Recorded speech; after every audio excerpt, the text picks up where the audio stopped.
It makes it suitable for repeated measurements over short interval times.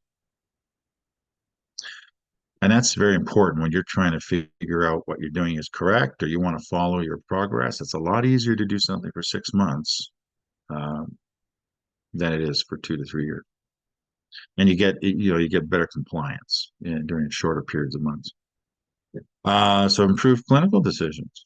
So earlier detection leads to more timely correlation of lifestyles or drug therapy prescriptions, if you're into that, thereby avoiding the significant costs associated with treatment post fracture. Much more expensive to treat you once you fractured your hip or your spine. So with this uh, thing, it's not so much that you're going to read all these things and see which ones are yes and no's and highs and green. It's, well, how many reds and how many greens do you see? In Dxa, we see a lot of red. Red is like anything else. It's a warning. It's not very good, and very little green with Dxa, right? In REMS, we see all green. So what they've done is they've taken all these issues here that are red and they've gotten rid of them. They've improved on them so that it's all green.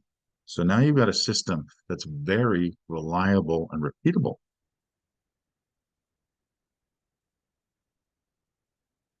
This is a nice. I like this slide because it really shows you in a nutshell sort of REMS versus DEXA versus in the vertebrae and the femur. So here we can see how well it sees the bone. So that's pretty good, grams per centimeter squared. But look at how much more detail REM sees the bone, right? We're talking in the neighborhood of tens to hundreds times better. Um, and that's for both, right? So it's just seeing the bone in a much greater detail.